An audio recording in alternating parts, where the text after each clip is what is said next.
The First Order and the Empire are without a doubt two of the fiercest and most feared organizations to ever be featured in the Star Wars universe. They were both highly capable, highly trained juggernauts and inspired terror in the hearts of the weak. Though it is impossible for these two to ever come into direct conflict, for one reason because they are in different time periods and the other reason because they share very similar views.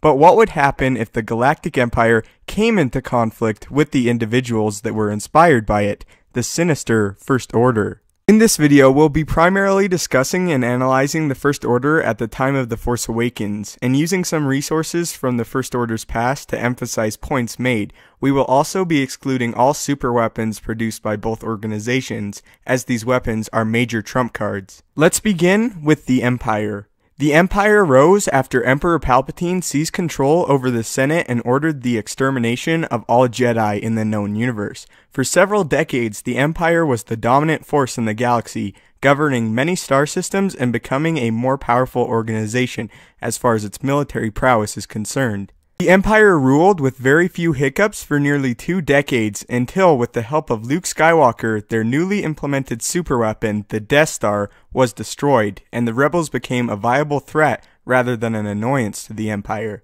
The Rebel organization rose up to fight off the tyranny that the Empire was imposing over the galaxy. The Rebels thought the Empire had too much power and that they weren't treating everyone in the galaxy fairly. The years following the initial destruction of the first Death Star did not improve for the Empire. The Empire was dealt more and more devastating hits, culminating in the destruction of the Empire's second Death Star and the death of 2 of the organization's most valued members, Darth Vader and Emperor Palpatine himself. Almost a year following this crippling blow, the Rebels, now dubbed the New Republic, all but destroyed the last of the Empire via a surprise attack on an Imperial stronghold on the planet of Jakku. Though the Empire did eventually fall, their reign over the galaxy should not be understated. The Empire was largely focused over quantity over quality, in some cases rushing stormtroopers out of Imperial academies as soon as possible so that they could be implemented into conflicts with haste.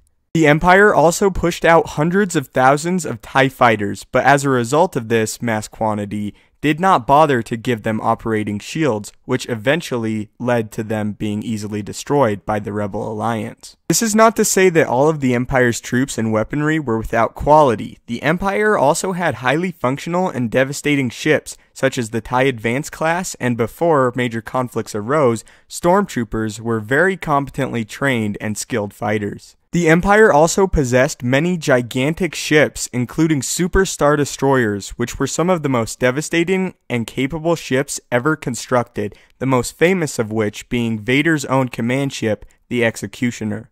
Some of these ships even qualified as space stations.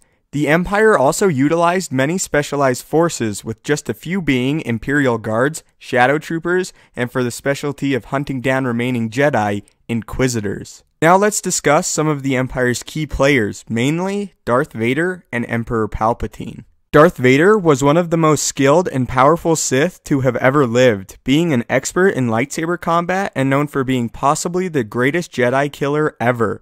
Vader's master, Emperor Palpatine, was also insanely powerful and a capable combatant.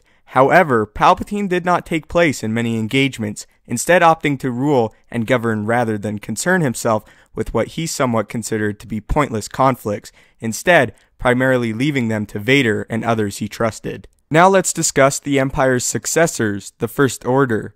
The First Order was originally a group of Imperials that broke off and refused to sign the Galactic Concordance, a document which in large part neutered the Empire's military and stopped the production of weaponry and the training of further stormtroopers.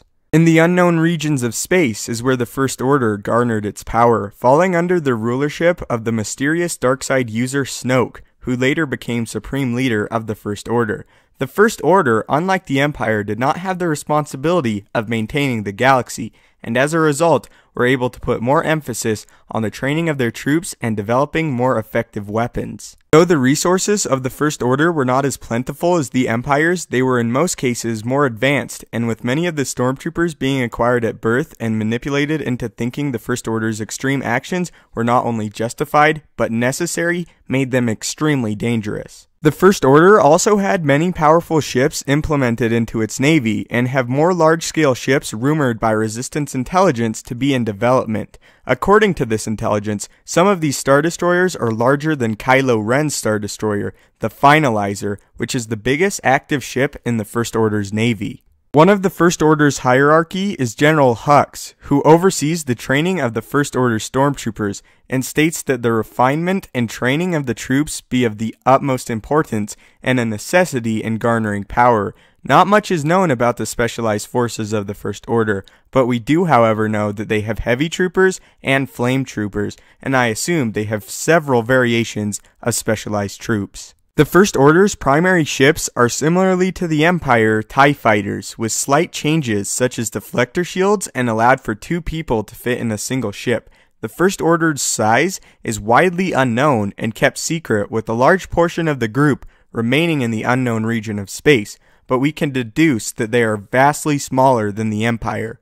The First Order also works with a secret organization known as the Knights of Ren, who also appear to answer to Snoke. Not much at all is known about the Knights of Ren, except for the knowledge of one of its primary leaders, Kylo Ren. Kylo Ren is extremely powerful in the Force, being the son of Han and Leia, but he lacked refinement. Kylo is seen as a capable combatant and tactician, but due to his thus far limited exposure and feats, we don't have much to go off of.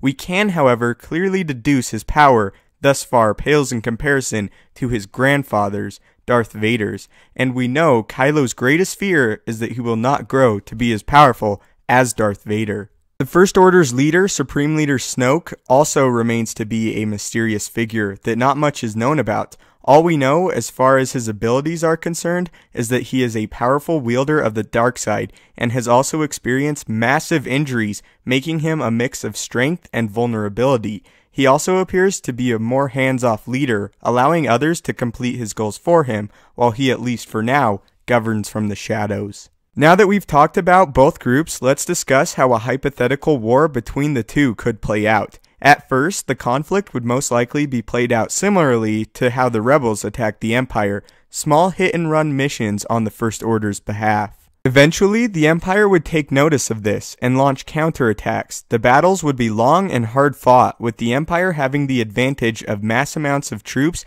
and resources, and the First Order having the advantage of superior skill and weaponry. The First Order's attacks would also be far more severe and drastic than the rebels ever were, since the First Order cares little about casualties of innocents. Eventually, the specialized forces of both groups would be implemented, with the Empire having a firm edge in this department, but the ferocity of the First Order would persist until it merited the involvement of some of both groups' main players, Kylo Ren and Darth Vader.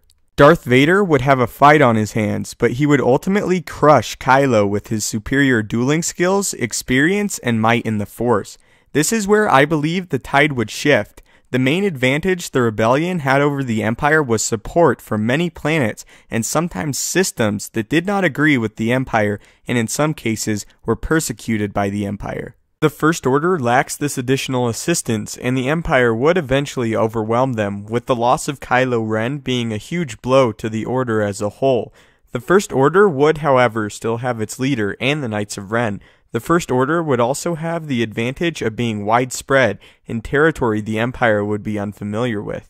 The tide would have turned, but the First Order would take this loss and retreat. The Empire would, however, most likely follow, slowly hunting down pockets of the First Order and eliminating them until they became more and more scarce. The First Order may have time to regroup and launch counter-offensives on the Empire, and may have to resort to guerrilla warfare tactics yet again, but at this point in the war, the Empire would be well aware of the First Order's existence and prepared for their attacks, resulting in many futile hits by the First Order. The conflict would be long, drawn out, and result in the deaths of many, but I do see the Empire, over possibly years of work, eliminating the First Order and remaining in power. We have not yet fully realized the scope of the First Order's power, or Snoke's, but we can gather that the overwhelming strength of the Empire's forces, along with two of arguably the most powerful and well-refined Sith ever, would have the strength to eliminate this threat.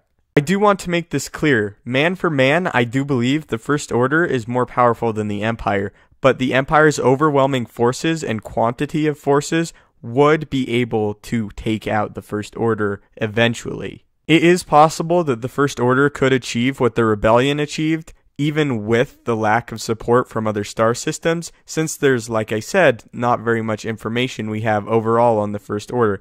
But what we can gather, and from the time that has passed from Return of the Jedi to now, they are nowhere near as big as even the Rebellion was, and do not have the support of the Rebellion. In the end, it is my opinion that even though they have superior forces and superior weaponry, the mass quantity that the Empire possesses would overwhelm them and result in a First Order's defeat and the ultimate loss of the war over many years. So anyway guys, I hope you enjoyed the video. Be sure to leave your thoughts in the comments down below. Thank you so much for watching. May the Force be with you and have a great day.